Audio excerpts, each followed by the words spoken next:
So kita tengok Qaumi pun dah mula marah dengan UMNO, especially Zaid kata tak bantu. So apa nak terang kepada mereka ni? Yang pertama sekali Azad, kita perlu berada dalam situasi yang realiti. Yang pertama sekali, kita semua tahu bahawa Datuk Seri Zahid adalah seorang sahabat yang akrab kepada Datuk Seri Najib. Malahan apabila kes addendum ini timbul, Datuk Seri Zahid adalah orang yang pertama, di antara yang pertama memfailkan affidavit untuk mengesahkan bahawa addendum tersebut wujud. Ini adalah satu perkara yang besar, Aizat. Sebab sebagai seorang timbalan Perdana Menteri, dia mencabar kerajaan untuk memastikan bahawa addendum itu wujud. Sedangkan beliau juga adalah merupakan timbalan, selain daripada beliau merupakan Presiden UMNO, beliau juga adalah merupakan timbalan Perdana Menteri. Jadi beliau telah risk dia punya jawatan, dia punya kedudukan untuk mencabar mahkamah tentang kewujudan addendum tersebut. Itu yang pertama. Yang kedua, kita semua sedia maklum, Aizat, kita jangan terbawa-bawa dengan sentimen pembangkang.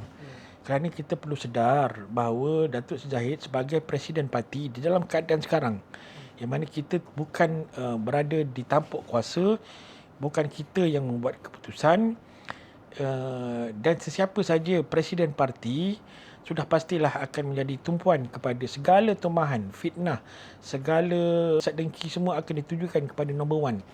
Jadi kita ni sebagai ahli UMNO juga kita terbawa-bawa dengan sentimen tersebut. Sepatutnya kita sebagai ahli UMNO kita sedar bahawa Datuk Seri Zahid inilah satu-satunya karakter yang memastikan bahawa parti UMNO ini kekal sehingga sekarang. Malah kalau kita buka sejarah ketika zaman pemerintahan Tun Dr. Mahathir 22 bulan dulu, Tun Dr. Mahathir secara terbuka juga mengaku bahawa dia memaksa Datuk Seri Zahid untuk membubarkan UMNO. Tetapi atas risiko untuk Datuk Seri Zahid tidak menurut kemahuan Tun Mahathir, maka beliau dikenakan dengan kes 47 kes tersebut. Jadi kita sebagai ahli UMNO patut sedar.